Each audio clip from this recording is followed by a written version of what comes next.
Bacana, galera. Vamos continuar com o nosso trabalho sobre Giordano Bruno. Então, só dando aquela relembrada gostosa nos pontos fundamentais, o que a gente tem no nosso amigo Giordano Bruno? Religioso, certo? Aí ele teve que abandonar a igreja porque foi perseguido pelas descobertas que ele fazia, né? Ele fez descobertas que iam de encontro aos dogmas da Igreja Católica, né? E ele foi obrigado a escolher entre razão e fé. Ele escolheu a razão para seguir a fé. Então, o que a gente tem aqui? Depois que ele largou a batina, largou a vida religiosa, ele seguiu e foi morar.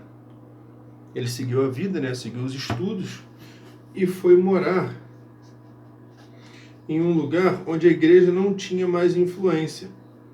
Então ele foi morar longe, distante do poder, da influência da igreja. Por quê? Nessa época, a Santa Inquisição já estava muito fraca. Ou seja, a igreja já não tinha aquele poder todo para chegar e, herege, vamos queimá-lo na fogueira. Não tinha mais esse poder todo. Só em alguns poucos lugares. Então ele se mudou para um lugar onde ele sabia que a igreja não tinha essa influência e ficou lá. Foi morar longe do poder, da influência da igreja, certo? E, obviamente, bom nerd que era, seguiu os estudos. Seguiu com seus estudos sobre astronomia, sobre psicologia, matemática e religião, certo? Seguiu a vida, beleza?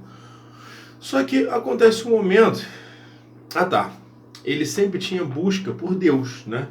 Então ele continuou a sua busca por Deus em outras religiões, já que na Igreja Católica não estavam aceitando a razão que Deus permitiu que ele tivesse, sacou? Então ele continuou a busca por Deus. Só que o que acontecia? Em todas as religiões que ele parava, ele era expulso, porque ele já chegava fazendo questionamentos racionais. Tadinho, me sinto mal por ele, sério mesmo. Porque, então, continuou a busca por Deus e continuava sendo expulso das religiões onde ele participava. Então, expulso de diversas religiões, diversos grupos religiosos. Religiões. Ficou torto, mas dá pra, né? Expulso de diversos... Nossa, o toque tá batendo aqui. Dá vontade de rasgar esse papel e escrever tudo de novo. Certo? Ele foi expulso, tadinho. Mas ele foi seguindo a vida. Até que um dado momento, ele estava desenvolvendo os estudos sobre... Na verdade, ao que tudo indica, o Giordano Bruno estava estudando bastante sobre leitura, era psicologia, né? Ele estava estudando sobre leitura, não é leitura labial, tem um termo específico, mas eu esqueci agora. Ele estava estudando bastante sobre leitura dos gestos, dos movimentos, leitura das expressões que a gente faz, entendeu? Ele estava estudando essa parada. Pô, isso, cara, 1600, entendeu? Eu nem sei com base em que, mas enfim, ele estava estudando essa parada. Só que aí uma galera começou a achar que isso era adivinhação. A gente estava na época ainda da caça às bruxas, né? Embora bem mais fraca. Então, cara, qualquer novidade assim, eu já achava que era magia, que era alguma coisa demoníaca, certo? Mas enfim, aí um cara foi e se aproximou do Giordano Bruno, falando que queria estudar, né, com ele, queria aprender as coisas que ele tinha desenvolvido. E tipo assim, chegou perto dele com aquele papo de eu sou nerd igual a você. O Giordano Bruno topou. Pô, vamos estudar então, tranquilo. Aí o cara falou, eu tenho um sítio, sei lá onde, vamos que a gente fica lá, 1 semana, 2, o tempo que for necessário, pra gente estudar essa parada, pra gente se dedicar. Aí o Giordano Bruno como? Caraca, encontrei um nerd louco igual a mim, né? Pô, beleza, vamos sim. Só que chegando nesse lugar, o cara foi e falou a verdade pra ele. Ele falou, Giordano, você é um gatão e eu quero... Não, brincadeira. Ele chegou e falou, Giordano Bruno... aliás, ele não falou, né? O Giordano Bruno percebeu que o cara estava querendo aqueles estudos, aqueles conhecimentos lá sobre a leitura das expressões faciais e tal, ele estava querendo aquilo para conseguir lucro, para obter lucro financeiro, certo? E ao mesmo tempo que o Giordano Bruno percebeu isso, o que ele fez? Não, meus anos de estudo, coloquei minha vida em risco, podia ter ido para fogueira por causa disso, para você ganhar dinheiro, negativo, parceiro, eu tô indo embora. O que esse cara faz? Tranca o Giordano Bruno na casa dele, né, lá no sítio, e vai para o posto da igreja mais próximo, sei lá se era uma paróquia, o que era, e denuncia, ó, lembra o Giordano Bruno, aquele que fugiu, que vocês estavam querendo pegar? Tá no meu sítio, ó, a chave tá aqui. Aí até hoje não se sabe se esse cara realmente estava querendo grana e tal, e os estudos, e acabou que viu a oportunidade, ficou nervosinho e resolveu denunciar, ou a gente também não sabe se de repente ele já era um enviado da igreja desde o início, né? Dá até pena falar igreja assim, né? Essa igreja naquela época, né? Enfim. E aí o Giordano Bruno é pego, né? E aí ele é condenado à fogueira. Sim, essa história do nosso amigo tem um final triste. Ele é condenado à fogueira, mas ele morre com muita dignidade. As últimas palavras que ele profere são: vocês têm muito mais medo ao proferir essas palavras do que eu ao ouvi-las.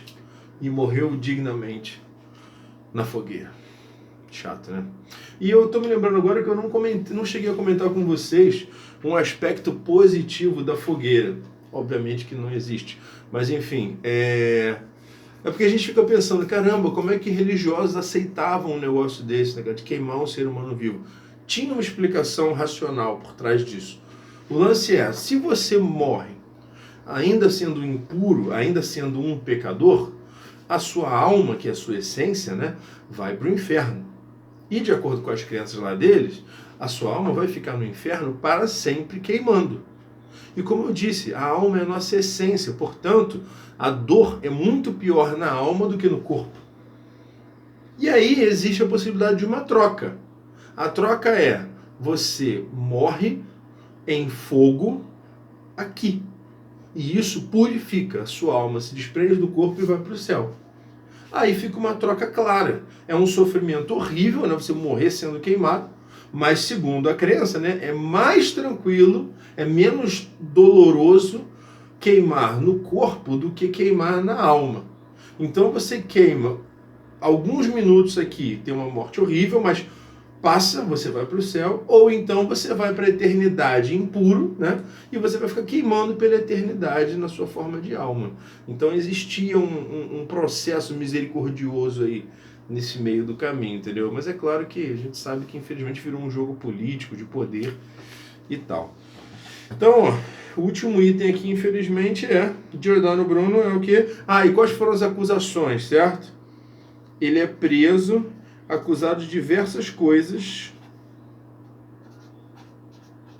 As das mais relevantes são mexer com magia e adivinhação, que são aquelas questões que eu falei lá do estudo de psicologia que ele estava fazendo. Acusado de diversas heresias.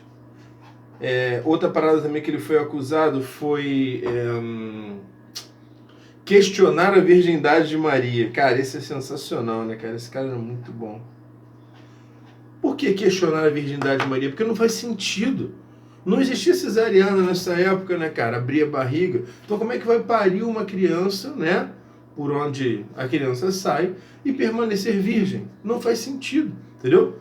Ele questionou também estava escrito lá na sentença dele. Tem na Wikipedia. Todos os pontos, são 20 e poucos pontos, acho que ele foi acusado. Ele foi acusado de questionar a divindade do Cristo, né? Aquele lance de transformar água em vinho, ele achava que aquilo também não era possível. Agora tem uma muito boa, que é questionar, sabe o quê? Que é clamar, né? Clamar a existência de outros mundos. Então ele clamava a pluralidade dos mundos. Ou seja, não faz sentido que só um mundo no meio do universo seja habitado. Deve ter seres humanos em outros lugares também. 1600, tá? E essa questão da pluralidade dos mundos é muito abordada na doutrina espírita divulgada pelo Allan Kardec. Só que a doutrina espírita é do século XIX, né, cara? E o nosso amigo Giordano Bruno estava em 1600, 1500 e pouco, né? Século XVI. Ele morre, se eu não me engano, exatamente em 1600 ou 1601. Iníciozinho do século XVII. Então o cara realmente não é à frente do seu tempo. Tão à frente que os tempos não estavam prontos para ele. Então, infelizmente, o nosso amigo Giordano Bruno morre. Mas ele entrou para a história, né, cara? Estamos aqui falando dele. Ele ficou eternizado na história da filosofia, da ciência, da religião, na história da humanidade. Show? Bacana. Próximo tópico, a gente vai começar com a filosofia moderna, né, que pega o período do Renascimento, Iluminismo, certo? Das revoluções científicas e culturais da humanidade. Bacana. Ih, não fechou não. Agora sim, bacana. Ainda não foi. Isso.